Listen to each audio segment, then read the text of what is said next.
नमस्कार, जय हिंद। आज मैं बात करने वाला हूँ नाटो के बारे में। तो नाटो कब से बना और वर्तमान में नाटो का अस्तित्व कितना बचा है?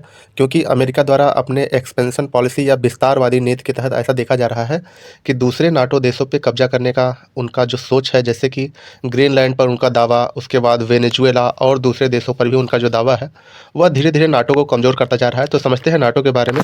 नाटो क्या है? तो नाटो का फुल फॉर्म है नॉर्थ अटलांटिक ट्रीटी ऑर्गेनाइजेशन। ठीक है? यह एक मिलिट्री अलायंस है या सैन्य गठबंधन है। आगे बात करें नाटो के बारे में तो इसकी स्थापना जो है 4 अप्रैल 1949, 4 अप्रैल 1949। मुख्यालय इसका जो हेडक्वार्टर है ब्रुसेल्स, बेल्जियम।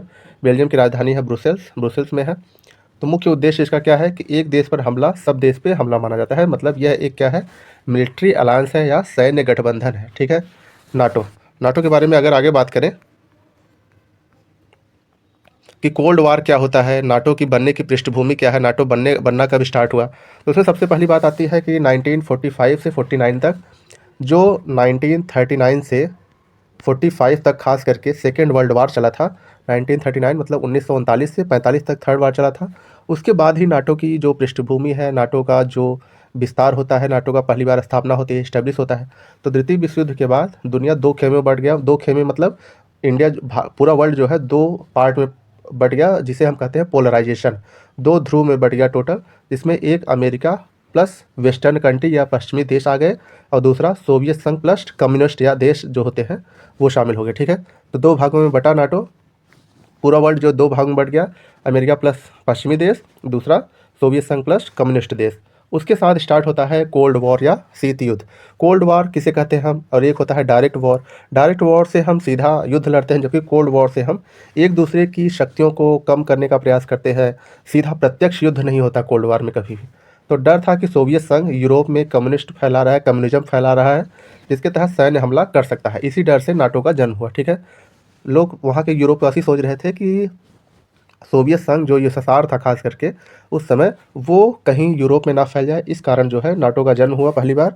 आगे अगर हम बात करें तो नाटो में संस्थापक या इस्टेब्लिश करने वाले कितने देश थे 1949 में, तो नाटो के संस्थापक देश की बात करें तो टोटल 12 देश संस्थापक थे। America, Canada, Britain, France, Italy, Belgium, Netherland, Luxembourg, Denmark, Norway, Iceland और पुर्तगाल। और आप देखेंगे ये जो 12 देश हैं ज़्यादातर आपको नॉर्थ अटलांटिक ओशियन में दिखेंगे। उत्तरी अटलांटिक महासागर के आसपास ही देश आपको देखने को मिलेंगे। ठीक है? आगे अगर बात करें नाटो के बारे में तो नाटो का एक आर्टिकल है, आर्टिकल 5। ठीक है? नाटो का एक आर्टिकल है, आर्टिकल 5, यही नाटो का जो है वो सोल कहा जाता है। ठीक है? आर्टिकल 5 क्या कहता है, किसी एक देश पर हमला पूरे नाटो सदस्य पे हमला माना जाता है। अगर किसी भी नाटो के सदस्य पे हमला कोई देश करता है, दूसरा देश, तो वह हमला जो है पूरे नाटो मेंबर पे माना जाता है। और इसका इस्तेमाल सिर्फ एक बार हुआ है 2001 में, जब 9/11 हमला अमेरिका में हुआ था। उसमें सिर्फ एक बार अभी तक इस आर्टिकल का यूज किया गया है। ठीक है? अब देखते हैं नाटो बनाम वार्साय पैक्ट हुआ था एक, ये भी इंपॉर्टेंट है। वार्साय पैक्ट क्या होता है, तो 1955 में वार्साय पैक्ट हुआ था, जिसमें यूएसएसआर या सोवियत संघ जिसे बोलते थे तब हम, जवाब में बनाया गया था वार्सा पैक्ट 1955। यूएसएसआर प्लस पूर्वी या ईस्टर्न यूरोप, ठीक है, इसमें शामिल था। दुनिया बन गई इसमें। देखते हैं क्या होता है। नाटो ब्लॉक और कम्युनिस्ट ब्लॉक दो भागों में पूरी दुनिया बट गई थी, और पूरी दुनिया में तनाव या कोल्ड वॉर पीक पे था उस समय। अब नाटो का सबसे अच्छा समय कब चला था, तो नाटो जो है स्टार्टिंग से 1949 में बना, लेकिन कोल्ड वॉर के चलते पूरी तरह नाटो जो है अपने विस्तारवादी नीति को धारण नहीं कर पाई थी। लेकिन 1991 में सोवियत संघ या यूएसएसआर जिसे बोलते थे, यूएसएसआर जिसे बोलते थे, इसे वार्साय पैक्ट खत्म कर दिया गया 1991 में, और सोवियत संघ जो है टूट गया। रशिया और बाकी देश में अलग अलग हो गया सोवियत संघ। 15 देश और बन गए थे जाके। तो कोल्ड वार समाप्त हो गया। उसके साथ ही जैसे ही यूएसएसआर खत्म हुआ, कोल्ड वार भी उसके साथ ही समाप्त हो गया। सवाल उठा कि अब नाटो की ज़रूरत क्या है, लेकिन मतलब जैसे से यूएसएसआर खत्म हुआ, बाकी देश पूछने लगे कि नाटो की अब ज़रूरत क्या है, लेकिन यह उल्टा हो गया कि नाटो की मेंबरशिप बढ़ने लगी धीरे धीरे करके। अब नए सदस्य देश उसके बाद कौन से बने, एक्सपेंशन कैसे किया नाटो, तो नाटो ने पूर्वी यूरोप के देशों को शामिल करना शुरू किया। मतलब अब यह उद्देश्य था कि कैसे रशिया को घेरा जाए चारों तरफ से, यूरोप की कंट्री को शामिल करके नाटो में। और नए सदस्य जो बने उसमें उसमें कई देश थे, जैसे पोलैंड, हंगरी, चेक रिपब्लिक, बुल्गारिया, रोमानिया, बाल्टिक देश। बाल्टिक देशों में बात करें तो एस्टोनियो, लातविया, लिथुआनिया आपको देखने को मिलेंगे। और ये भी जो भी इसमें देश हैं, नाटो देखा गया है कि नाटो जो है वो रसिया के आसपास मतलब उसकी बाउंड्री तक पहुंच गया था नाटो रसिया के। इसीलिए रसिया ने यूक्रेन पे हमला भी किया था। तो यूक्रेन का वाद भी इसी से टकराव होता है। देखिए आगे कि रूस नाटो टकराव में क्या आया है। तो नाटो हमें चारों तरफ से घेर रहा है, रूस का ऐसा स्टेटमेंट था। बड़े टकराव देखने को मिले उसके तहत, कॉन्फ्लिक्ट देखने को मिले। जैसे 2014 में यूक्रेन संकट हुआ था, क्रीमिया वाला विवाद हुआ था। उसके बाद 2022 रूस यूक्रेन डायरेक्ट वॉर स्टार्ट हो गया था। इसके बाद नाटो और रूस आमने सामने कई बार आ चुके हैं। फिनलैंड और स्वीडन भी नाटो में शामिल हो चुके हैं नए मेंबर के तौर पे, ठीक है। आगे बात करेंगे अभी कितने देश हैं टोटल, अभी नए कितने शामिल हुए हैं। तो नाटो अब कमज़ोर क्यों लग रहा है, मतलब ऐसा क्यों दिख रहा है कि नाटो अब टूट सकता है या कमज़ोर हो सकता है। तो उसमें सबसे पहला ये है कि नाटो अभी टूटा नहीं है, लेकिन दरारें साफ दिख रही हैं। क्यों? क्योंकि अमेरिका जो है अपनी एक्सपेंशन पॉलिसी को बार बार आगे बढ़ा रहा है। जब से ट्रंप सरकार आई है चुन के, इलेक्ट होके, तब से ही यह देखने को मिल रहा है।